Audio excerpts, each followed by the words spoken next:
Hi everyone, this is Allison Kurak and I am back with a two-parter video for you today. And today's video is all about setting boundaries as a transaction coordinator. I think this is a really important topic and there's two main areas I want to cover, which is why I'm going to do two separate videos. And those are going to be setting boundaries in the scope of your work and your responsibilities and what you're going to handle. And then also setting boundaries regarding your time and your working hours. And I think these are both super important since agents are all over the place. They have so many different responsibilities, so many different physical places to be, so many things to do, and they don't work traditional hours. But as a TC, most likely we're going to have a set checklist of what we're working on, and then we're also going to have set working hours, ideally or most likely closer to standard business hours. So for part one of the video, I want to go over, setting boundaries about the scope of our work. And why this is important is because if it's not clear up front, different agents may start to ask you for different little things here and there. And what may not seem like a big deal at the time can snowball. Because if it's every agent doing one thing and you have 40 agents you work with, well, now you have 40 little tasks that don't fall on your checklist. And now how do we work those into our day?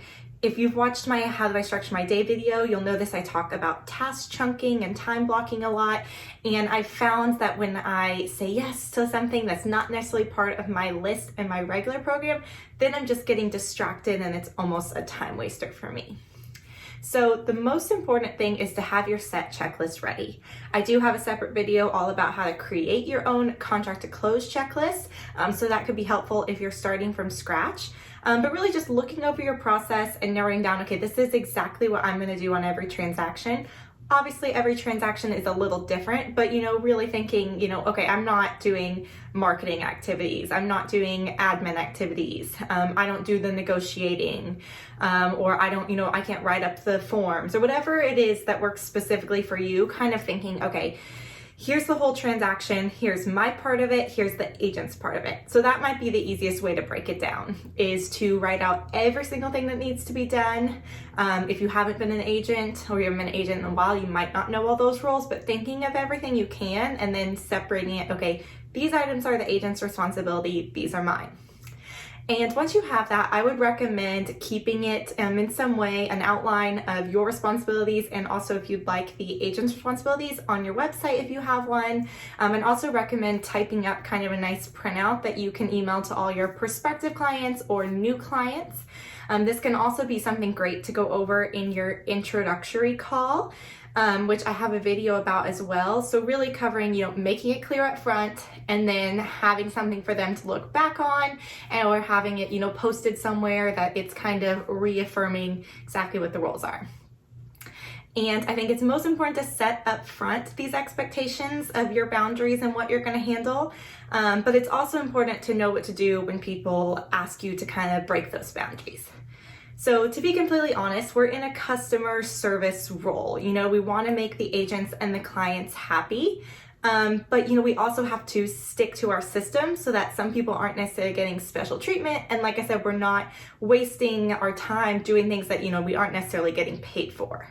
I'll completely admit, if I have an agent that, maybe they had a family emergency or they're on a trip overseas, or I know they're just traveling, they can't access their computer or they're sick or something's going on and they ask me for like a little favor, if it's going to take less than 5 or 10 minutes, I think that's important to, help someone out when they're in kind of a bind.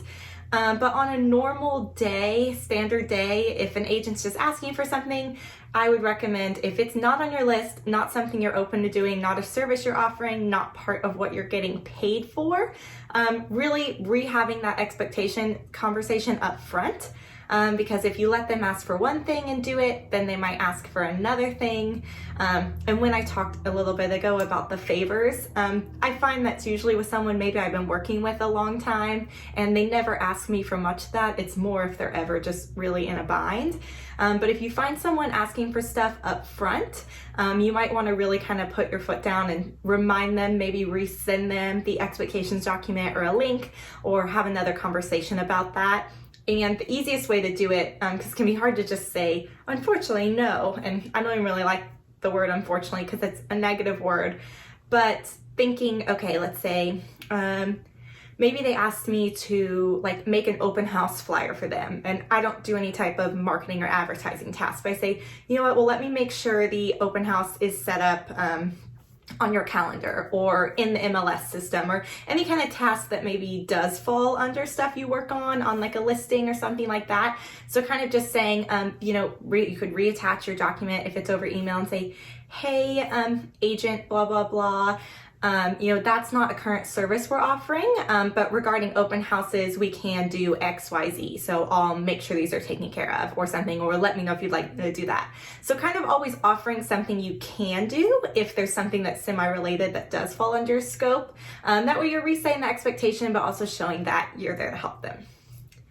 So main thing with setting boundaries is to do it up front, have kind of some place that they could reflect on them, maybe an email, maybe on your website if they did have a question or were confused. And then also if you notice someone asking for stuff up front, kind of taking a chance to shut it down and be clear about what your boundaries and your work scope are, because if you give them an inch, they'll try to take a mile. So keep an eye out for part 2. Like I said, I'm going to discuss working hours and days in more detail, holidays, things like that. But I hope you enjoyed this video. If you're a new TC trying to figure out how to set boundaries from the beginning, or an existing TC who needs an idea to maybe, you know, kind of reaffirm boundaries with current clients or set them with new clients. I'd love to hear, you know, anything maybe you guys have struggled with. I'd love to try to help you in the comment section. And as always, if you like this video, please like and subscribe to my channel so you can keep an eye out for part 2 of setting boundaries and also more videos like this. Thanks everyone.